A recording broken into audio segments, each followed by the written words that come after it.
Hey friends! Old friends if you're coming from my channel, and new friends if you're seeing this on Everyday Feminism and you don't know who I am.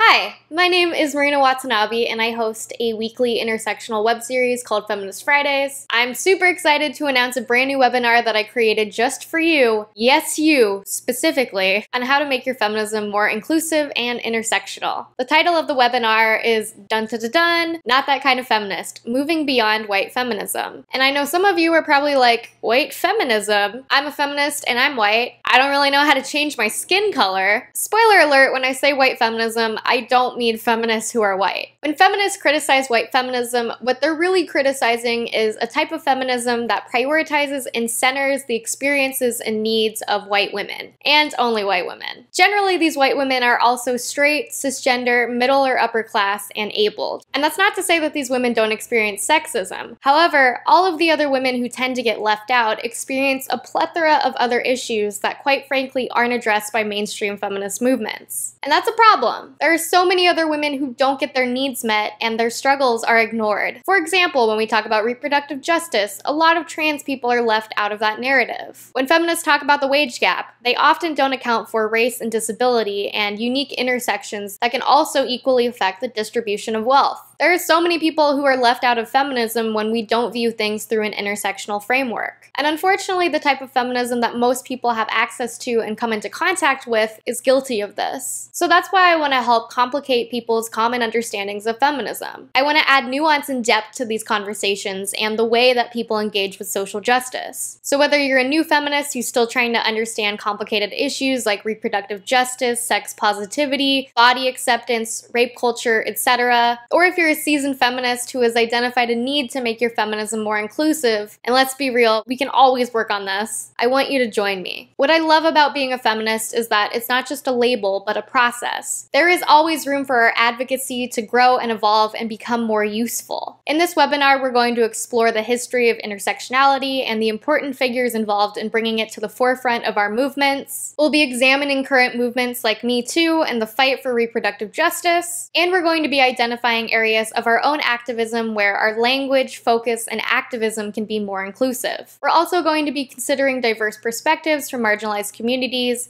and how to incorporate their unique needs and struggles into our feminism. In 2018, when the US president is threatening to ban immigrants of color, strip LGBTQ+ people of their rights, and vocally supports police brutality, now more than ever we need to make an important decision. Do we want equality and justice for only a select group of people, or for everyone? If you've chosen the latter, I'm going to have a link below with more information on how you can sign up. Also, if you reserve your spot now, you'll receive a 15% off discount code, so definitely do that sooner rather than later, and I hope to see you all there. Bye.